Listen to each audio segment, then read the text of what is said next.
In this presentation, we're going to investigate if pure liquid or gaseous hydrogen is a viable solution as an aircraft fuel. This video clip contains the following subjects. First, we are going to look at the contribution of aviation to CO2 emissions. Thereafter, we're going to look at the various statements that are made by various hydrogen companies in the media and which are clearly only part of the story. The first one is hydrogen is the most abundant element in the universe. Statement 2 is hydrogen packs around 3 times more energy than jet fuel per unit of weight, so it's the ideal fuel for aircraft. Statement 3 is a hydrogen electric or fuel cell approach is best at converting that chemical energy to propulsion in the most efficient way. Thereafter, we are going to investigate how many wind turbines would be required to power only the European flights with hydrogen. And finally, we are looking at some other considerations on the use of hydrogen in aircraft. First, let's have a look at the CO2 emissions of aviation worldwide. Aviation accounts for around 2% of global CO2 emissions. When we look at Europe, the total greenhouse emissions are 3.8 gigaton of CO2 equivalent. Aviation is around 4% of those total emissions. Let's look at all the statements that are made around hydrogen from its supporters. The one which always pops up first is hydrogen is the most abundant element in the universe or on Earth. While this is actually true, it doesn't exist in its pure form on Earth. The contents of pure hydrogen in the atmosphere is only 0.00005%. All hydrogen on Earth is locked up in molecules, like water, methane, or other hydrocarbons. This means we have to extract them from these molecules, which cost vast amount of energy, which we'll see later. So hydrogen is not an energy source, but only an energy carrier. Even jet fuel has 26 hydrogen atoms locked up in its molecule, which split in water and CO2 when burned. So how do we extract pure hydrogen from these molecules? The first method is the steam methane reforming process. Currently, more than 99.9% of the world's annual 19 million tons of hydrogen is produced in this way. It uses steam of 1100 degrees, which is combined with methane to make hydrogen. 10 kilowatt-hour of methane produces 7 kilowatt-hours of hydrogen.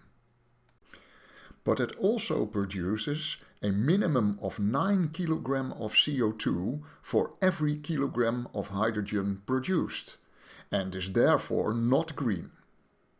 The CO2 is either released into the atmosphere, then it's labeled grey hydrogen, or is captured and buried in, for instance, empty gas fields, and then it's blue hydrogen. Be aware that carbon capture and storage itself is a very energy-intensive process and not at all proven to be effective. Second is electrolysis. This is the process of splitting water in hydrogen and oxygen. It costs enormous amounts of energy, between 50 and 65 kilowatt-hour of energy for 1 kilogram of hydrogen. That's on average 75 cycles of your Class A++ washing machine, but it produces no CO2 and is therefore labeled green hydrogen. But it is only green if the energy of this process comes from a renewable energy source, like wind turbines or solar panels. So to produce green hydrogen will cost enormous amounts of energy. Currently, only 0.04% of hydrogen is produced in this way. The second statement, which appears in almost all posts about hydrogen aircraft, is hydrogen has 3 times more energy per weight as jet fuel and is therefore the ideal fuel for aircraft. This sounds attractive as it would make aircraft substantially lighter. Hydrogen has an energy density of 33.3 kWh per kilogram, and jet fuel has a density of 11.9 kWh per kilogram, which is indeed around 3 times more. So at first sight this looks attractive because you would need 3 times less weight for the same amount of energy. What they are actually suggesting, and what most people think after reading this statement, is if you take the same amount of weight of hydrogen and jet fuel, hydrogen will have substantially more energy. But they're forgetting an important part of the puzzle here, and that is that hydrogen has an energy volume problem instead of an energy weight problem. So actually this is not a correct presentation. At standard atmospheric sea level conditions, the energy volume relation of hydrogen is only 0.0029 kWh or 2.9 watts-hour per liter, while jet fuel packs 9.52 kWh of energy per liter. The reason for this is that jet fuel is a liquid at atmospheric conditions and hydrogen is a gas at the same conditions. Hydrogen is actually the lightest gas in the world.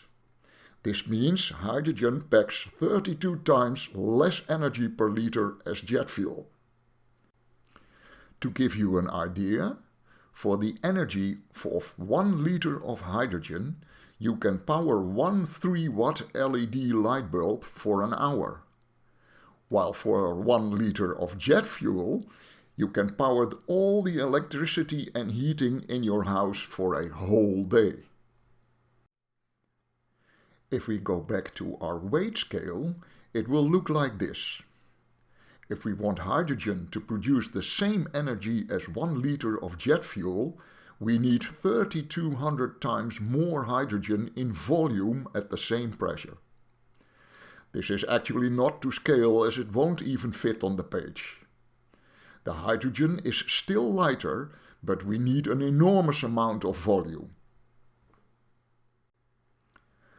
So how long can we fly if we would fill up the aircraft tanks with hydrogen at standard atmospheric conditions? At a weight of 200 tons, the fuel consumption of a Boeing 787-9 on a cruise altitude of 35,000 feet with Gen X engines is 1.9 liters of jet fuel per second. 1 liter of jet fuel delivers 9.52 kilowatt-hours of energy. So this is 1.9 times 9.52 is 17.9 kilowatt-hours of energy per second. If we would fill up a Boeing 787-9 tank with hydrogen at standard atmospheric pressure, it would contain 126,370 liters of gaseous hydrogen, which equals 375 kilowatt-hours of energy. This gives us about 21 seconds of flying time, which is totally useless. This means we have to drastically increase the density of the hydrogen. There are 2 ways to do this: enormously compress the hydrogen or enormously lower the temperature of the hydrogen to turn it into a liquid. Hydrogen is usually compressed to 700 bar or 10,000 psi. But even at this enormous pressure, its energy density per volume is still 4.6 times lower than jet fuel. If we go back to our weight scale, it will look like this. For the same amount of energy, the hydrogen is still lighter, but we need 4.6 times more hydrogen in volume at 700 bar pressure. So this is the actual correct presentation. Another way is to liquefy the hydrogen. But this makes the density per volume only 15% better in comparison to compressed hydrogen. But this presents an enormous challenge, because hydrogen becomes a liquid only at minus 253 degrees centigrade. That's only 20 degrees above absolute zero. So we have to put in an enormous amount of energy to liquefy it. If we go back to our weight scale, it will look like this for liquid hydrogen. If we want both energies to level, we need 4 times more liquid hydrogen in volume as jet fuel. Because we need 4 to 4.6 times more liters of hydrogen as jet fuel for the same amount of energy, and we need heavy and large tanks which can withstand this enormous pressure or extreme low temperatures, it is obvious they won't fit into the wings.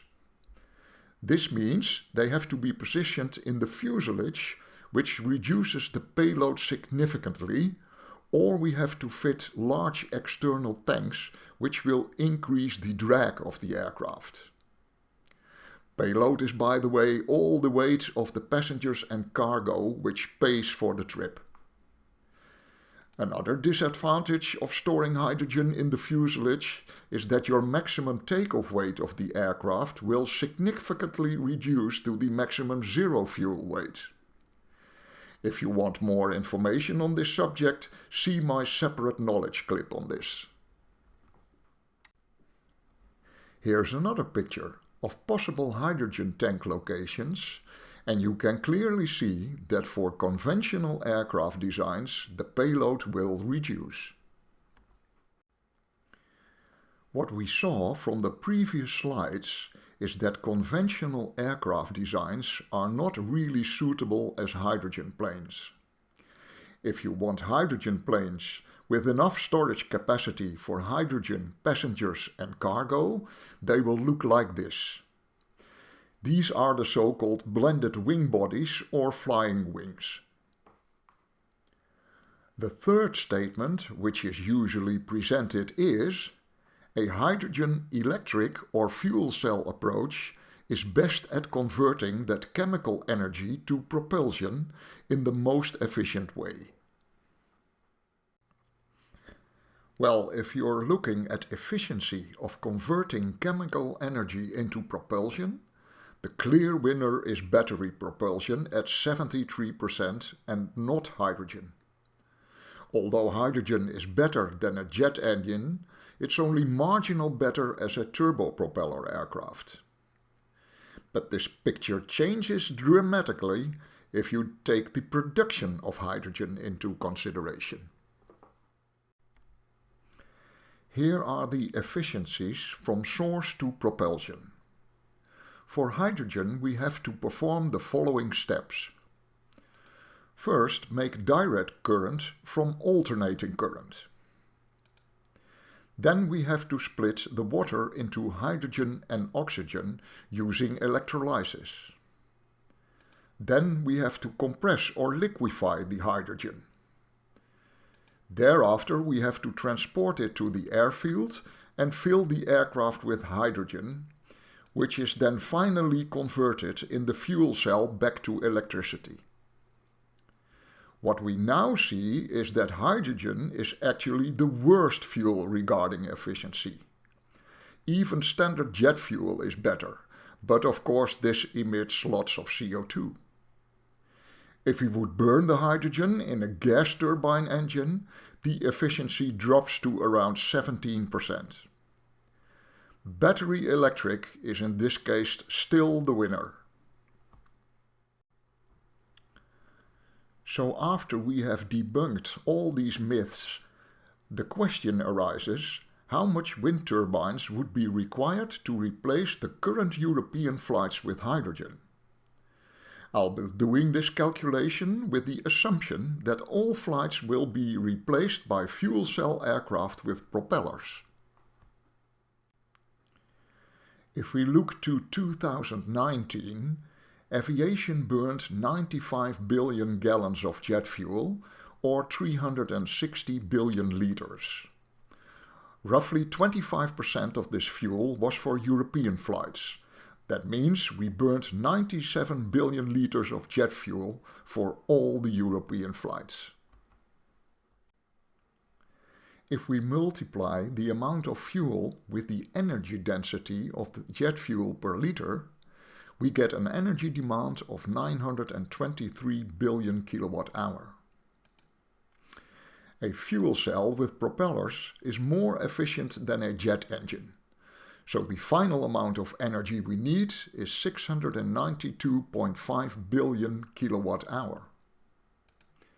However, we lose almost half the generated energy in the production process, so we end up with 1.3 trillion kilowatt-hour of energy generation.